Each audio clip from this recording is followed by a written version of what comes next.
Bonjour, donc je suis Jean-Paul Cornouvis, je suis médecin généraliste et aussi coordonnateur d'éducation thérapeutique ici au centre de la NGN de Paris. Alors je vais vous présenter un diaporama assez court, en 2 temps, un peu les généralités sur l'éducation thérapeutique, parce que tout le monde ne connaît pas l'éducation thérapeutique, et c'est toujours bien d'avoir une piqûre de rappel, et après plutôt quelque chose de centré sur notre pratique, comment on fait depuis 2012. Et d'ailleurs, avant de venir, je me suis permis de regarder sur YouTube une vidéo de Lex Vigneault, et je me suis dit, bon ça va, je ne suis pas trop en dehors des clous par rapport à ce qu'elle disait. Et n'hésitez pas d'ailleurs à regarder YouTube, il y a énormément de vidéos très intéressantes qui sont postées, qui permettent de regarder à distance, à froid, un peu des choses très intéressantes. Donc je me suis dit, ouf, parce que je ne vous connaissais pas, et je ne connaissais pas d'ailleurs l'association Falleret, hein, c'est Falleret. Vous avez peut-être en parlé tout à l'heure, mais j'ai découvert donc un psychiatre que je ne connaissais pas dans ma formation, un psychiatre du 19e siècle qui avait l'air quelqu'un de formidable. J'espère que vous pouvez dire la même chose. Comment ? Le docteur Pachon. Bernard Pachon. Non, c'est vraiment, j'ai vu mon inculture. Alors, on commence par une définition.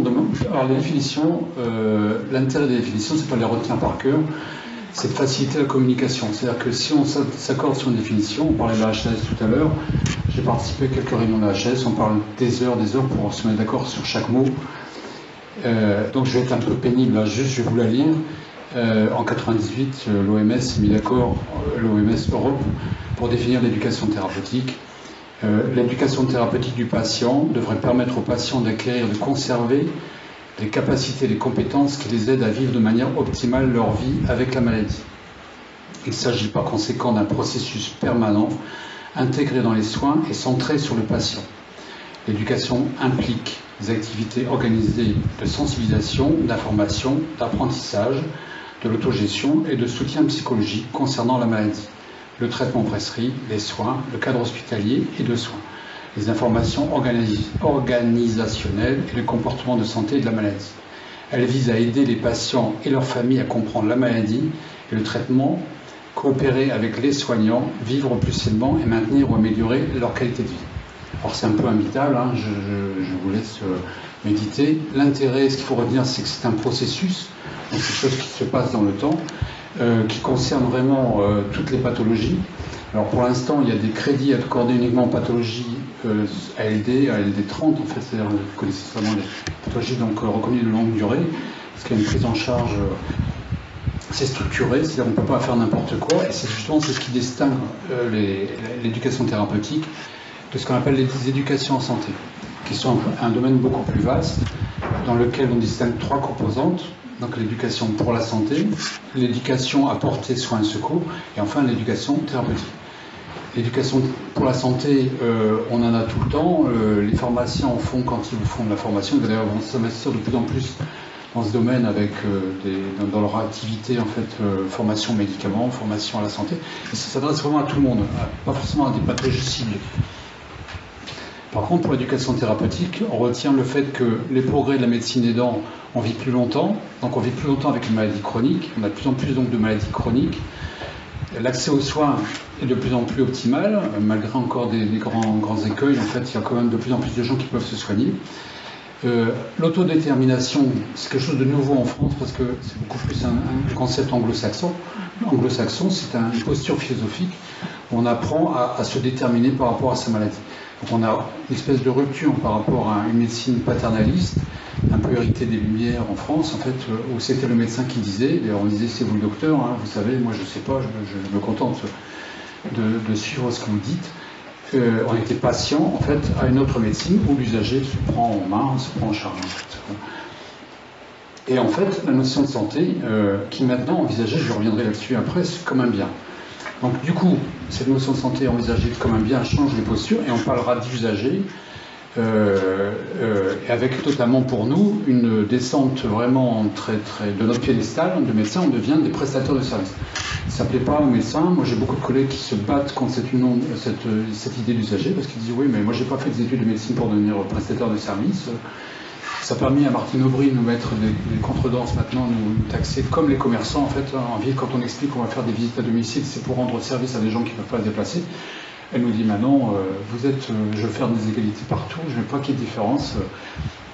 Donc il y a une espèce de rabaissement de la profession médicale, alors, qui peut être intéressante, mais qui explique un peu les difficultés qu'on peut rencontrer même au sein de notre profession à inciter nos collègues à faire de l'éducation thérapeutique. Parce que le médecin aime bien toujours avoir cette posture un peu de sachant, en fait. On reviendra un peu là-dessus. Alors, une interrogation éthique, parce que l'éducation thérapeutique, le mot éducation était quelque chose de choquant, on n'éduque pas un adulte, Hannah Arendt. Il faut savoir qu'en aucune façon, et ça les promoteurs, tous les gens qui ont fait l'éducation thérapeutique, qui ont fait une formation, ont été formés par différentes structures, c'est quelque chose de récurrent, on n'a jamais forcé les gens à faire de l'éducation thérapeutique. Ça, c'est quelque chose de totalement libre. Et le refus de l'éducation thérapeutique peut être même considéré comme l'usage du droit, en fait. Et c'est pas évident à tenir comme position parce que beaucoup de financeurs, notamment, nous diraient bah oui, écoutez, moi je veux bien financer l'éducation thérapeutique, mais à condition que ça soit obligatoire. Parce que si c'est obligatoire, les gens vont observer leur traitement et puis vont arrêter d'être hospitalisés parce qu'ils vont arrêter leur traitement, ça sera beaucoup plus pragmatique, etc. Enfin, c'est une logique, une logique, je veux dire, un pragmatisme en fait dans lequel nous on doit lutter au niveau de nos instances, nos représentations, en fait dire non, et c'est d'ailleurs un écueil de l'évaluation. Parce que considérer quelqu'un qui arrête par une éducation thérapeutique en plein milieu, il a fait usage de son droit, on ne peut pas dire que c'est un échec de l'éducation thérapeutique. De la même façon qu'un patient qui se fera plus facilement hospitalisé, c'est pas forcément un échec de l'éducation thérapeutique, ça peut être aussi le signe qu'il connaît mieux sa maladie, donc il anticipe.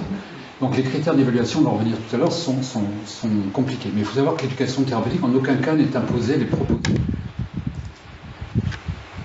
La santé mentale, là vous avez toutes les définitions, je ne vais pas revenir dessus, mais ce qu'il faut savoir surtout, c'est que finalement, elle est indéfinissable, surtout en santé mentale. Le mot santé est déjà compliqué parce que c'est la notion d'un bien-être. Vous avez vu, un état de bien-être dans lequel une personne peut se réaliser, surmonter les tensions normales de la vie, accomplir un travail productif, contribuer à la vie de sa communauté. C'est une espèce d'idéal, en fait, que même, je veux dire, les gens, entre guillemets, dits normaux, ne sont pas censés avoir atteint. Donc, parler de santé mentale, c'est toujours quelque chose de compliqué, en fait. Par contre, c'est reconnu comme un bien, donc c'est effectivement quelque chose qu'on peut... c'est un but, en fait, auquel on doit atteindre. Et c'est pas forcément donc l'absence de maladie, la santé. C'est important de dire que la santé n'est pas forcément le fait d'être en bonne santé. Ça ne veut pas dire qu'on n'a pas de maladie. C'est pour ça que la promotion, la protection et le rétablissement de la santé mentale sont des préoccupations centrales pour les personnes, les collectivités et les sociétés partout dans le monde. Alors, quand commence l'éducation thérapeutique ? Alors, il y a deux croyances. Il y a une croyance qui laisse à penser que l'éducation thérapeutique débute dès qu'un soignant commence à expliquer la maladie à un patient. Je l'explique donc chez l'éducation. Et c'était d'ailleurs le problème de beaucoup de mes confrères qui m'ont toujours dit moi j'ai toujours fait de l'éducation thérapeutique. Moi j'ai toujours expliqué aux patients ce qu'ils avaient, donc je vois pas l'intérêt en fait. L'autre croyance c'était de croire que parce qu'on est dans un lieu précis qui s'appelle lieu d'éducation thérapeutique, on faisait de l'éducation thérapeutique. Ah non, c'est pas comme ça. L'éducation thérapeutique, ça s'apprend d'abord pour les soignants. Et c'est vraiment une relation authentique. Donc, éduquer, c'est pas un cours magistral. J'ai mis une flèche, en fait, en ne dévalorisant pas le cours magistral. C'est pour dire que ce n'est pas ça. Ce n'est pas non plus un sachant qui est tout en haut d'une pyramide de livres, parce qu'il n'y a pas que les livres. J'aime bien la phrase de Dewey, en fait, qui est un penseur américain, en fait, qui a beaucoup pensé sur l'éducation. L'éducation est un progrès social, l'éducation est non pas une préparation à la vie, l'éducation est la vie même. Et ça, c'est le grand avantage des anglo-saxons par rapport à nous, parce que nous, on a tous des mauvais souvenirs, on a des bons souvenirs de nos profs, mais on est resté dans cette thématique du prof, l'élève. Il y a peut-être beaucoup de profs ici, je ne sais pas si... Mais chez les anglo-saxons, l'éducation, c'est pas péjoratif. Donc on dit éduquer, ce n'est pas prendre les gens pour des imbéciles et puis forcément les amener par la main, les prendre par la main, en fait. Alors, quand on commence l'éducation thérapeutique, donc on estime que dès qu'il y a une rencontre entre un patient et un soignant, il y a une éducation thérapeutique possible. Il suffit pour cela que l'intention d'éduquer soit présente chez le soignant, donc on peut parler de posture éducative. Mais ça ne suffit pas. Et il peut y avoir des malentendus. Je parlais de gens qui veulent éduquer en disant je vais vous apprendre ce que vous avez, je vais vous apprendre la bipolarité, puisque là on parle de bipolarité. Et moi, le fait de côtoyer des patients bipolaires, je me suis rendu compte que je pouvais même l'empathie à ses limites. Parce que même dire, oui, moi j'ai été dépressif, je sais ce que c'est que la dépression, quand on a des patients qui viennent nous parler de la dépression comme ils la vivent, qui est quand même responsable de suicide, donc de tout suicide très important, on s'est dit qu'on n'a aucune mesure pour comprendre, aucune mesure interne. Donc l'empathie a vraiment des limites. Hein, dire oui, je vois, j'ai un cousin qui est âgé, bon, ça va pas en fait. Donc il faut vraiment qu'il y ait un accord entre l'éducateur, entre guillemets, celui qui se met dans une posture d'éducateur, et l'éduqué. C'est vraiment une espèce d'accord tacite ou réel, en fait, qui est formalisé d'ailleurs dans le processus d'éducation thérapeutique dont je vais parler tout à l'heure. Donc l'éducation, par principe, par définition, c'est un accord entre deux personnes qui acceptent d'être transformées par la relation éducative qu'ils établissent. Parce que la transformation, c'est un processus de changement, hein, pas beaucoup de changements dans l'éducation thérapeutique.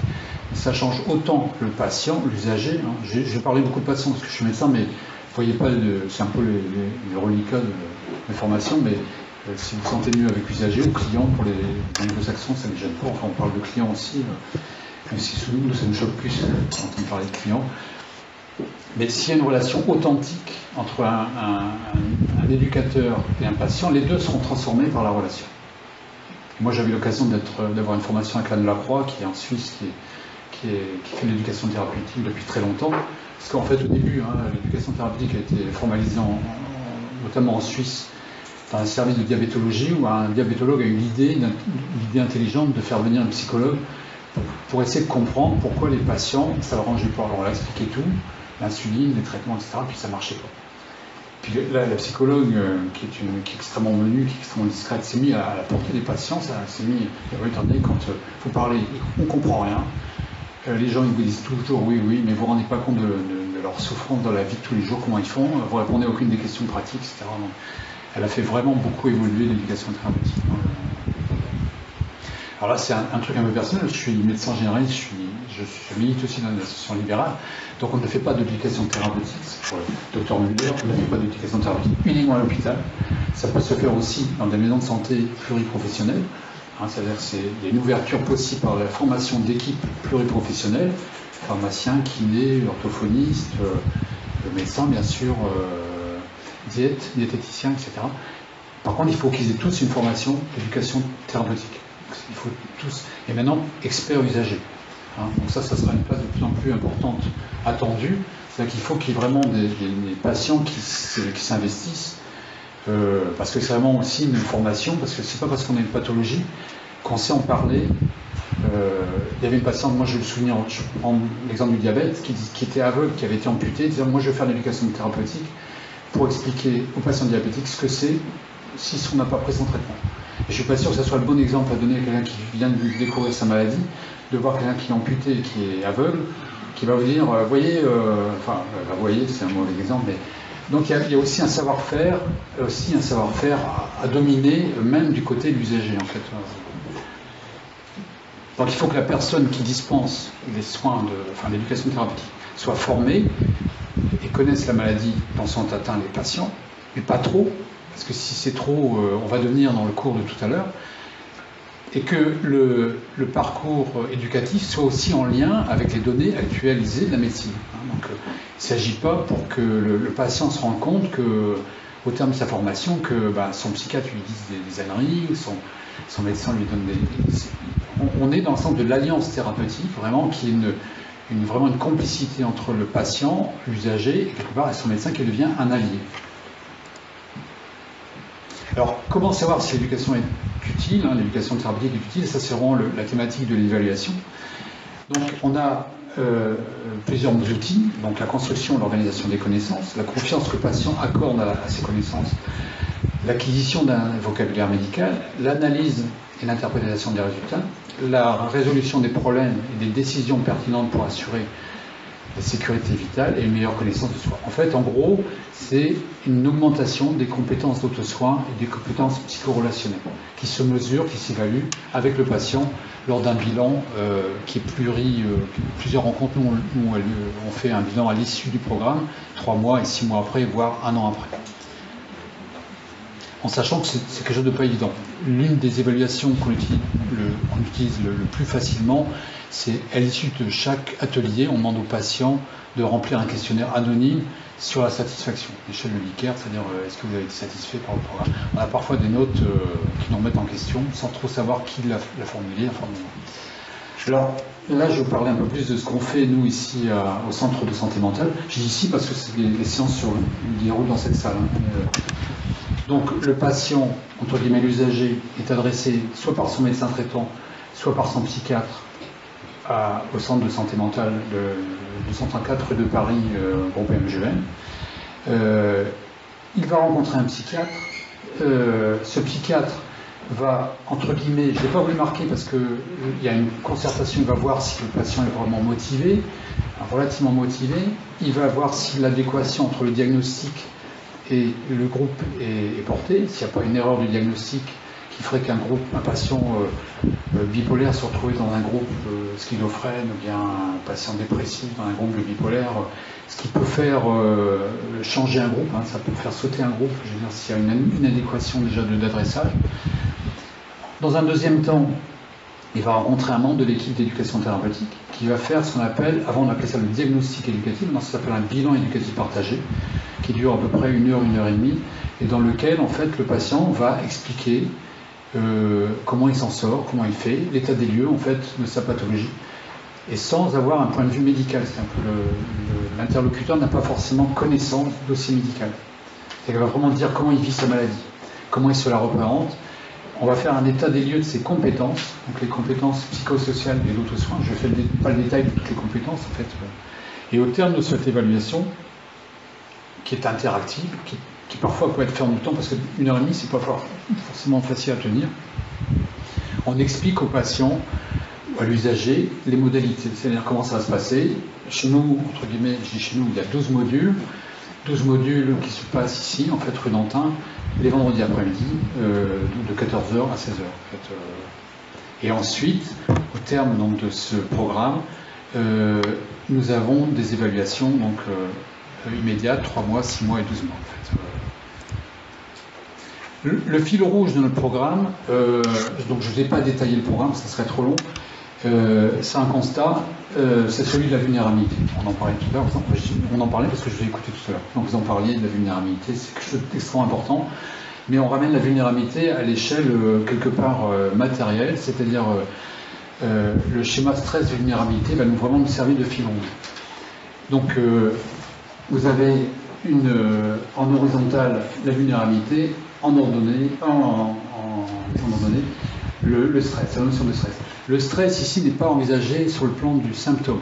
Le stress est envisagé sous la forme de l'ambiance dans laquelle on est, c'est-à-dire l'insécurité, la violence, la relation aux autres, le travail, enfin le fait de faire ses courses en ville, le fait de prendre le métro quand il y a du monde, le fait d'aller à une manifestation, etc. Donc en fonction du degré de vulnérabilité qu'on a, donc on se déplace ici sur cette ligne qui est, là la position n'est jamais fixe. En fonction du degré de vulnérabilité, on va avoir un maximal de stress tolérable. Et ce maximum de stress va nous donner ce que nous on entend par stress. On va avoir des symptômes, c'est-à-dire une douleur dans le ventre, des palpitations, sécheresse de la bouche, enfin, voire des symptômes d'angoisse, enfin, etc. Donc cette ligne, vous voyez, elle est pas comme ça tout en haut, elle descend, parce que plus notre vulnérabilité est grande, plus la tolérance au stress sera faible. C'est-à-dire que vous êtes prof, vous devez faire cours, vous n'êtes pas bien du tout, un élève vous fait une réflexion, vous êtes évalué, vous allez être là, une évaluation, vous allez sortir, vous allez appeler, vous allez faire un malaise, ça vient. Donc j'ai mis ici les facteurs d'aggravation, donc on détaille. Alors ces facteurs d'aggravation, on les détaille à chaque fois avec les patients. C'est-à-dire on demande aux patients, au groupe, c'est le groupe qui interagit, donc, quels sont pour vous les facteurs d'aggravation? Je suis toujours surpris, notamment quand on a la thématique de la drogue, parce que souvent je transpire dans la mesure où souvent on a beaucoup d'avantages avec la drogue, l'alcool, etc. Et j'ai très peu d'inconvénients. Donc c'est pas le but quand même, nous on est médecins, on n'est pas là pour revendre. Les gens nous disent oui c'est formidable, ça me permet de tenir, grâce à ça, etc. Puis on me dit ouais attendez, mais est-ce que... Bon, vous allez me dire il y a un peu de manipulation, est-ce que de la part du formateur, mais c'est vrai qu'on ne peut pas se faire non plus d'avoir uniquement des aspects positifs. Il faut savoir que l'addiction, la non-observance des traitements, l'isolement, la précarité sont des facteurs d'aggravation de la vulnérabilité. Et l'éducation thérapeutique, mais il n'y a pas que ça. Le sport, l'activité physique, les soins, enfin tout ça, les médicaments, en fait, sont des facteurs de diminution de la vulnérabilité. Donc, c'est un schéma qui nous sert de fil rouge. On le répète pratiquement à chaque séance toutes les séances dans lesquelles de manière à ce que vraiment le patient puisse s'évaluer, s'auto-évaluer par rapport à là où il en est dans sa vulnérabilité. Donc la vulnérabilité, les définitions vous les connaissez, donc j'ai mis 2 images, hein. Il y a une qui est parlante avec cette illusion de photo, puis la corde qui va casser en fait. Il faut savoir que c'est quelque chose qui s'applique aussi bien à des personnes qu'à des objets. Et actuellement avec l'écologie, on parle même de la vulnérabilité de la Terre, même notre Terre est en danger.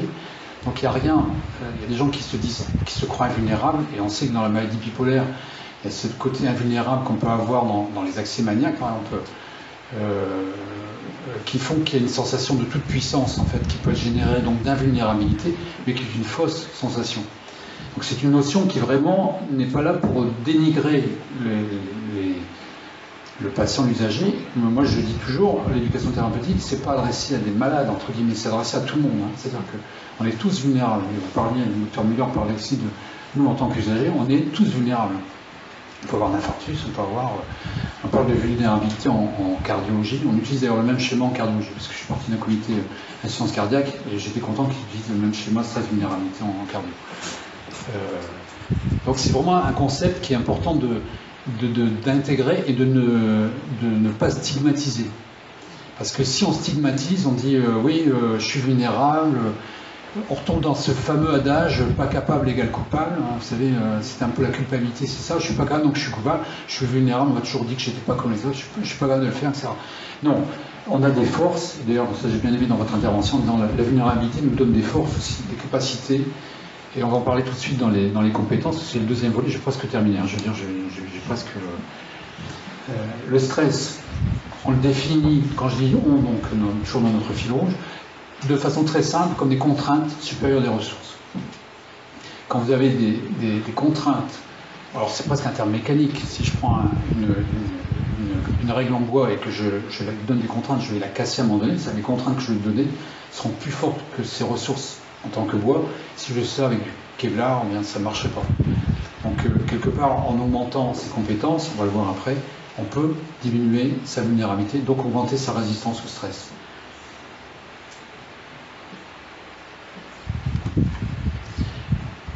Alors là, j'utilise un schéma qui est est utilisé au Canada, en fait, au niveau de la... pas du tout de la médecine, hein, d'ailleurs, sur les différents savoirs. Donc, savoir, vous connaissez tous hein, ce schéma, savoir-être, savoir-faire et savoir tout court. La jonction de ces savoirs donne une compétence. Ce sur quoi on insiste, c'est le contexte. Parce que là, on a un contexte qui est la maladie chronique. Et tous les patients, quelle que soit la maladie, ont un savoir lié à la maladie. Ils ont un savoir-être, déjà, parce qu'ils le vivent. Savoir, ils n'ont pas toujours savoir encyclopédique, ils n'ont pas toujours, parce qu'ils n'ont pas toujours été sur Internet, regarder... et savoir-faire, c'est là où ça manque parfois. Je prends encore une fois l'exemple du diabète. Un diabétique, il va savoir qu'il est diabétique après des malaises, des symptômes, des vertiges, etc. On va lui apprendre à se piquer, on va lui donner un savoir-faire. Le savoir tout court sur la maladie, il n'est pas obligé de l'avoir, il n'est pas obligé de devenir endocrinologue. Ça ne change d'ailleurs pas grand-chose, ce serait toujours une diabétique. Donc le contexte est très important. Je suis médecin, je vais dans un avion, on me dit le pilote a un malaise, et le copilote aussi. Est-ce que vous êtes médecin, est-ce que vous pouvez venir conduire l'avion? Je vais dire non, j'ai une compétence, je peux éventuellement essayer de faire en sorte que le pilote ça s'améliore, etc. Mais ça s'arrête là, c'est pas moi qui vais conduire le contexte de l'avion, je serais pas plus... Alors que peut-être que quelqu'un a fait un peu de pilotage, on a fait dans des films comme ça américains, quelqu'un a fait un pilote d'avion, a fait de la simulation de vol, avait des compétences que j'ai pas. Donc le contexte est extrêmement important. Dans ce schéma-là, ce qu'il faut contenir, c'est pas tellement le exécutant de performance, ça c'est vraiment intéressé aux compétences professionnelles, mais c'est le contexte. Le contexte qui est vraiment celui de la maladie chronique et qui, en fonction de la maladie chronique, ne sera pas le même. C'est pas la même chose si on est dépressif, c'est pas la même chose si on est bipolaire, c'est pas la même chose si on souffre d'une schizophrénie. Et c'est pas la même chose non plus si on souffre professionnellement d'un harcèlement professionnel, si on est dans une bonne structure professionnelle, si on a une famille, un étage familial, des aidants. Enfin, le contexte est vraiment très très important.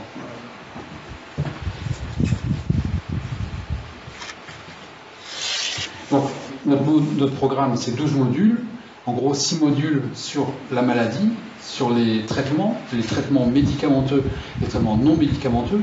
Encore une fois, je me bats un peu contre mes espèces de préjugés de mes collègues qui veulent croire que l'ETP c'est un soin en lui-même et que ça fait de la concurrence aux psychothérapies. En fait, pas du tout.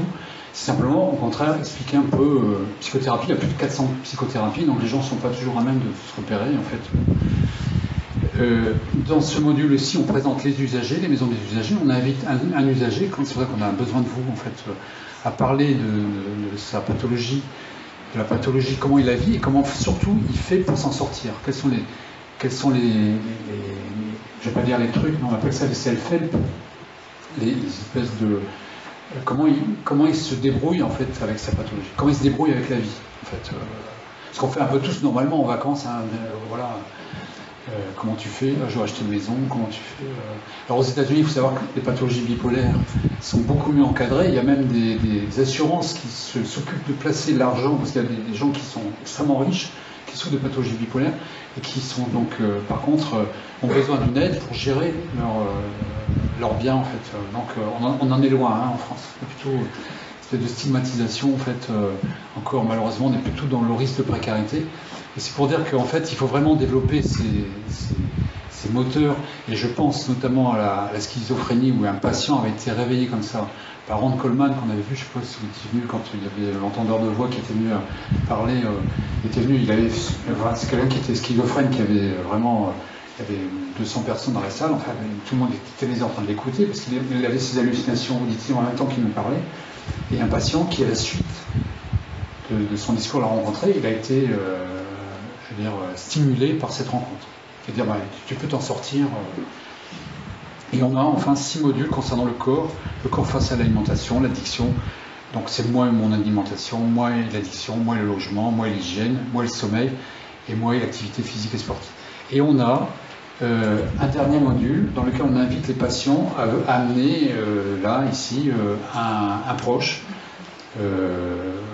pour expliquer, pour qu'ils se rencontrent un peu, pour discuter, pour dialoguer éventuellement avec le groupe et avec donc, nous, les formateurs, de l'éducation thérapeutique, comment il la vit, comment il vit la maladie, et ça permet d'aider et de soutenir, de stimuler, surtout d'éviter le problème de l'isolement, hein, la solitude.